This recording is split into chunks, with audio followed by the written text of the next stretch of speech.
یہ عدل کریں تے تھر تھر کمن اچیاں شانہ والے، یہ فضل کریں تے بخشے جاون میرے جے میں مکالے، یہ میں ویکھاں عملہ والے کچھ نہیں میرے پلے، جو میں ویکھاں رحمتاں والے بلے بلے بلے۔ اللہ تعالیٰ نے کہا، آقا جی کہتے ہیں صلی اللہ علیہ وسلم، اگر مجھے جلدی گناہوں پہ غصہ یا سزا کی عادت ہوتی، پہلے ان کو دیتا سزا، گناہ گاروں کو نہیں دیتا، اس کو دیتا جو گناہ کر کے مایوس ہوتا ہے۔ دیکھا، یہ مایوس ہونا سب سے بڑا ہے۔ ہاں ایک شرک ہے، اس کی بخشش نہیں ہے، اس سے بڑا بخش ہے، یہ سنگین ہے، اس کی معافی کا فیصلہ کر دے، اس کی معافی ہے ہی نہیں ہے۔ اور یہ شرک کوئی آسان چیز نہیں ہے، اخفا من دبیب النملہ، چیونٹی کی چال سے زیادہ باریک ہے۔ جو چیز سمجھ میں نہ آئے باریک شرک ہے، نہیں، چھوڑ ہی دو۔ لیکن اولیاء اللہ کے بڑے مسائل علماء کے یہ شرک ہے، شرک ہے، تم کو نہیں سمجھ آئی، تم کو پتہ لگتا ہے شرک ہے، تم چھوڑ دو، تم اس میں دخل مت دو۔ کہ تمہارا کبھی ایسا بھی ہوتا ہے، یہ حضرت محمد مصطفیٰ کا وسیلہ اتنا زبردست ہے، خدا نے ان کو اپنا وسیلہ بنا، تم اس کو شرک سمجھتے ہو، لیکن تم کو سمجھ میں نہیں آتا، بے سمجھی سے یا کند ذہن ہو، تو تم بولو بھائی میں وسیلہ نہیں کرتا ہوں، پھر بھی بخشے جاؤ گے۔ تم نے بے ادبی تو نہیں کی، دخل نہیں دیا، یہ دخل دینے سے ساری عبادت برباد ہوتی ہے بعض لوگوں کی، کہ آقا جی وسیلہ نہیں ہے، کیونکہ کہ بھائی مجھے یہ کوئی شرک کہتا ہے، کوئی نہیں شرک کہتا ہے، مجھے سمجھ میں نہیں آتی۔ اگر سمجھ میں نہیں آتی تو وسیلہ مت کر حضرت محمد مصطفیٰ کا، تو ادب سے، تو اللہ جانے میں اس کو نہ منع، نہ اس چیز میں پڑھتا ہی نہیں ہوں، پتہ نہیں شرک ہے نہیں، اللہ جانے، بس میں سیدھی دعا مانگوں تیری نجات ہے۔ یہ باریک مسئلے ہیں، اور جو اولیاء اللہ کہتے ہیں، سب کہتے ہیں ان میں دخل مت دے۔ اگر تو نے دخل دیا، جیسے شرک کی سخت سزا ہے، ایسے بے ادبی حضرت محمد مصطفیٰ کی بھی سخت سزا ہے، اس کے عمل سارے برباد۔ پہلے آیتیں میں آپ کو کیسٹوں میں ہوں گی، شرک کا میں پھر بیان کروں گا، بتاؤں گا۔ پھر وہ جو میں کہتا ہوں وہ چھوڑ نہ دوں نا، وہ بات بہت خطرناک بھی ہے، اور جیسے نا ذہن کو ادھر ادھر کر دیتی ہے، کہ زنا کرے، یہ کرے، وہ کرے، معافی مانگے، وہ میں نے کہا صحیح کہا ہے۔ اگر وہ گناہ کر کے پچھتاتا ہے، پھر کرتا ہے، پھر پچھتاتا ہے، سب نیکیاں بنتی ہیں۔ ہاں نیکیاں، اس کی گناہ بھی نیکی، اس کی نیکی بھی نیکی۔ بہت سی حدیثیں یاد آ رہی ہیں۔ ایک تو آپ صلی اللہ علیہ وسلم بیٹھے تھے، صحابہ کہا، جس کا مفہوم ہے حدیث کا، وہ دیکھ لیں، صحیح حدیث ہے، کہ اس کو بھی خدا بخش دے گا، وَإِن زَنَا وَإِن سَرَقَ، گرچہ اس نے زنا کیا ہے، گرچہ اس نے، کیونکہ کوئی چیز نہیں چھپانی چاہیے۔ اللہ آقا جی کہتے ہیں جو علم کو چھپائے گا، خدا آگ کی لگام اس کے منہ میں دے گا۔ آپ کا وَإِن زَنَا وَإِن سَرَقَ، اس کو بھی خدا رحمت میں، جنت میں ڈالے گا، یہ مفہوم ہے، یہ صحیح حدیث ہے۔ ایک صحابی بیٹھا ڈر گیا، بولا وَإِن زَنَا وَإِن سَرَقَ، زنا بھی کرے، چوری بھی کرے، پھر بھی کہا وَإِن زَنَا وَإِن سَرَقَ، گرچہ اس نے زنا کیا، چوری کیا، خدا بخش دے۔ تیسری پھر صحابی ایسا ہوگا، زنا بھی کرے، چوریاں، کہا وَإِن زَنَا وَإِن سَرَقَ، تم چاہو نہ چاہو تمہاری ناک رگڑ کے ایسا کچھ کا مفہوم چلا جائے گا۔ یہ لفظی ترجمہ ان سے پوچھیں، ان سے صرف نہ ہوا، ہم کو نہیں آتے، نہ ہم مطلب کی بات سمجھ جاتے ہیں، اور ایسی اچھی سمجھتے ہیں، سمجھا بھی دیتے ہیں۔ اس کا لفظ کیا ہے، اس کا اعراب کیا ہے، اس کی فعل ماضی نہیں جانتے ہیں ہم، لیلا مجنون والا، ہم نے شارٹ کاٹ بیچ سے جلدی حضرت محمد مصطفیٰ کے پاس پہنچنا ہے۔ ہاں ہم اتنا لمبا رستہ نہیں چاہتے ہیں، ہاں سمجھ جاؤ ہماری بات۔ بہرحال وَإِن زَنَا وَإِن سَرَقَ ایسے کہا 3 دفعہ۔ کس نے کہا؟ حضرت محمد مصطفیٰ نے۔ پھر شک نہیں کرنا چاہیے، لیکن یہ امتحان ہے، بعض زنا سرقہ بچ بھی جاتا ہے، بعض زنا سرقہ پھنس بھی جاتا ہے۔ اب شیطان تم کو وسوسہ ڈالے، وہیں زنا سرقہ ایسے بھی کہا ہے، ایسے کہا ہے، سب کے نہیں کہا، کسی کے لیے ایسے ہوگا، کسی کے لیے پھنس جائے گا۔ تو گناہ سے بچ جانا ہی اچھا ہے یا گناہ میں گھس جانا اچھا ہے؟ گناہ سے بچ جانا اچھا ہے۔ اس لیے دوسری حدیث میں آپ کو آقا نے کیا کہا ہے؟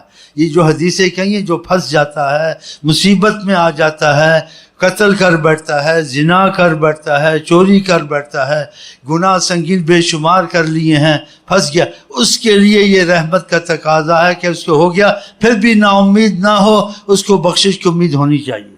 اب سمجھے؟ اور یہ اس لیے آقا جی نے نہیں کہا کہ انسان گناہوں میں رغبت کرے اور گناہوں میں لگ جائے اور گناہوں کا احساس ختم ہو جائے.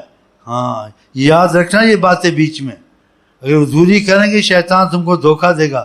یہ بھی تو کہا ہے کہ پہاڑ کی طرح ہوتا ہے جو گناہ کر، یہ کہا یہ پھر بھولنا چاہیے.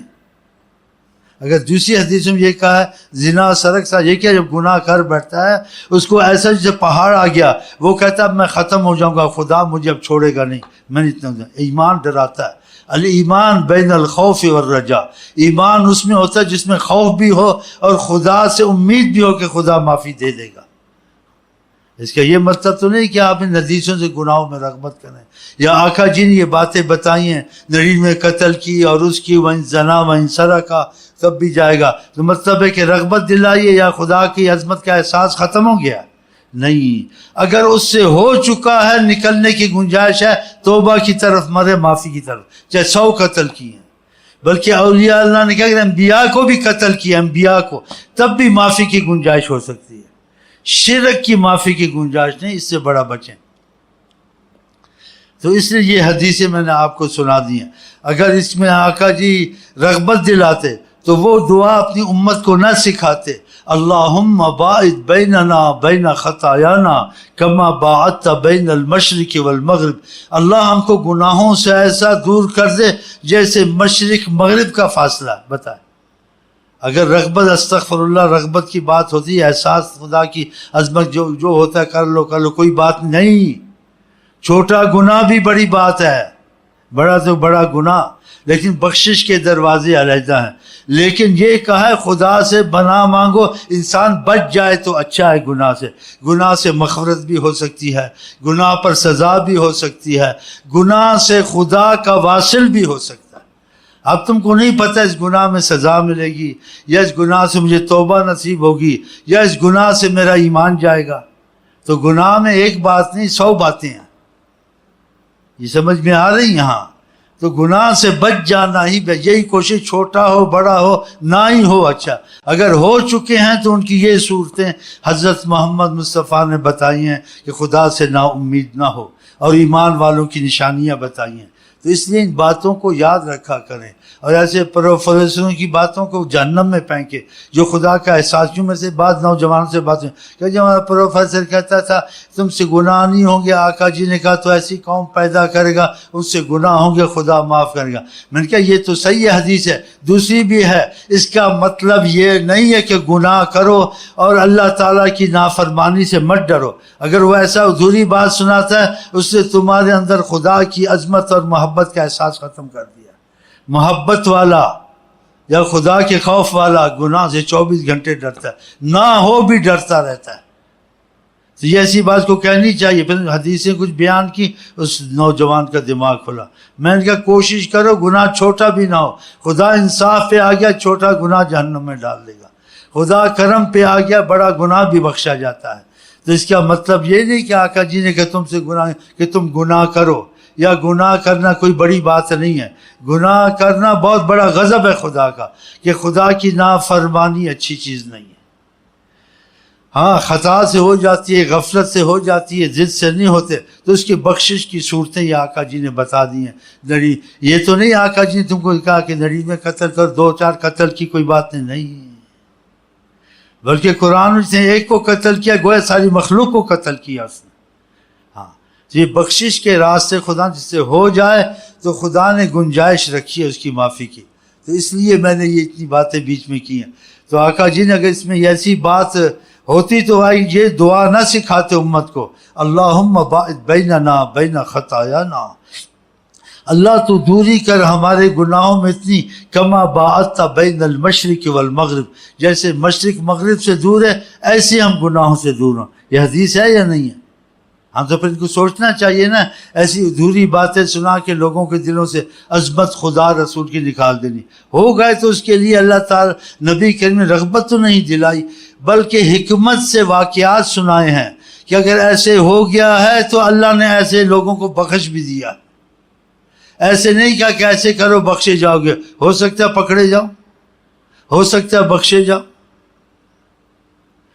تو یہ سب ہو سکتا ہے. تو اس سے جو ہے نا, یہی ہے جو آقا جی کی حدیث ہے, انسان پناہ مانگے, اگر ہو جائیں تو خدا سے معافی مانگتا رہے. ہم سب خطا کے پتلے ہیں, تو اللہ تعالیٰ صحیح کہتے ہیں, اللہ تعالیٰ گناہ سے ہم کو آپ کو بچائے. اگر ہو جائیں تو اس میں اللہ تعالیٰ معافی کی نظر سے دیکھے, انصاف کی نظر سے نہ دیکھے. ایسے ہی واقعہ حدیث میں آتا ہے, نبی کریم فرماتے ہیں صلی اللہ علیہ وسلم, ایک ایمان والا ہوگا, دیکھو اس کو ایمان والا کہا, اسے گناہ بھی ہوئے, خدا نے اس کو بخش دیا. اس میں حیا تھی نا, بے حیا نہیں تھا, لوگوں کو بتاتا پھرنا, جرات کرنا. تو اس کے کچھ گناہ چھپا دیے گئے. حدیث شریف میں آقا جی کہتے ہیں اللہ تعالیٰ نے اس ایمان والے سے بات کی قیامت کو, کہا یہ تم سے ہوا ہے, یہ تم سے ہوا. تو فرماتے ہیں آقا جی مفہوم ہے گھبرا گیا وہ, اس سے کہا اب میں نہیں بچ سکتا, ہوا ہی نہیں ہوا سے طرف. اور کچھ گناہ خدا نے نہیں بتائے, اس کو چھپا دیے, فرشتوں نے ادھر ادھر کر دیا, جو اللہ کو تو پتہ تھا. یہ حدیث صحیح بیان کر رہا ہوں. جب وہ گھبرا گیا اور کہتے ہیں اللہ تعالیٰ جب اس سے بات کر رہے تھے تو آقا جی کہتے ہیں اس ایمان والے گناہ گار کو اپنی گودی میں رکھا ہوا تھا, پیار سے اور رحمت سے فرما رہے تھے. اللہ نے اپنی رحمت کا مظاہرہ کرنا, جو شرم حیا کرتا ہے گناہ گار ہو کر بھی اس شرم حیا والے کو خدا اپنی گود میں رکھتا ہے. تو خدا نے اپنی گود میں رکھا ہوا تھا, اس کا یہ مفہوم ہے. اور اس سے کہہ رہے تھے اللہ تعالیٰ, آقا جی کہتے تم نے یہ بھی کیا ہے, تم نے یہ بھی کیا ہے. تم کہتا تھا ہاں.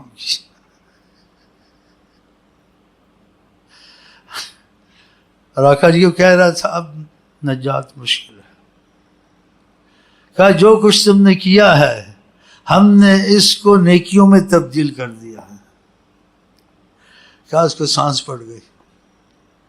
اور جو گناہ اس کو چھپے ہوئے تھے اس نے کہا اللہ تعالیٰ گزارش ہے, میں کچھ آپ کو کہنا چاہتا ہوں. اللہ تعالیٰ نے کہا کہو کیا کہتے ہو. اس لیے حدیث میں آتا ہے ایک پرندے کا قصہ تھا کہ ماں اتنا رحم نہیں کرتی جتنا خدا رحم کرتا ہے. ماں اتنا رحم نہیں کرتی جتنا اللہ تعالیٰ رحم کرتا ہے. آقا جی اللہ کی رحمت العالمین ہے, خدا رحم کرتا تو رحمت العالمین ان کو بنا کے بھیجا ہم کو تم کو بچائیں. خدا رحم نہ کرتا ان کو نہ بھیجتا. صحیح نہیں صحیح؟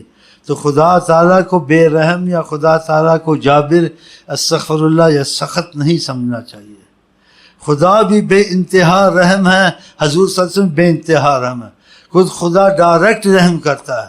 خود نبی سے عشق کیا ہے اللہ تعالیٰ نے. خود نبی کی طفیل بھی رحم کرتا ہے کہ میں ان سے محبت کرتا ہوں, اسی سفارش سے بھی بہت کچھ تم کو معافیہ ملے گی. بہرحال جب اس نے کہا اللہ تعالیٰ کچھ گزارش کرتا ہوں. خدا نے کیا کہتے ہو؟ کہا یہ فرشتوں نے کچھ گناہ نہیں لکھے ہیں, میں نے اور بھی گناہ کیے, میں بتانا چاہتا ہوں. اس نے دیکھا فائدہ ہو رہا, اگر نقصان ہوتا وہ کہتا ہے میں اور بتاتا ہوں. وہ کہتا ہے اسی سے جان چھوٹنی مشکل ہے, اوپر سے اور بتا اور پھنسو. اس نے جب یہ دیکھا تو اس کو خوشی ہوئی. اس نے کہا اللہ میاں میں کچھ اور بھی کر بیٹھا ہوں, لکھا نہیں ہے, میں چاہتا ہوں, کیونکہ وہ گناہ نیکی بن رہے تھے نا.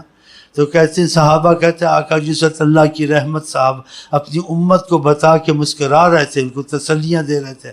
اور آپ اگر ہنستے تھے ہمارے تمہاری طرح گدھوں کی طرح نہیں کرتے تھے. ہم لوگ گدھے. آقا کی مثال کون ہو سکتا ہے؟ کیونکہ آپ اگر ہنستے تھے تبسم فرماتے تھے. اگر کچھ زیادہ ہنسی ہوتی تھی تو آپ کے ذرا ہونٹ مبارک کھلتے تھے,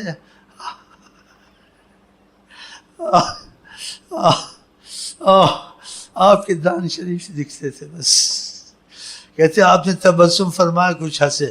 کچھ ہنسنے میں آواز نہیں ہوتی تھی جیسے دان دکھے آپ کے کہ اللہ کی. تو امت کو تسلی دیتے تھے.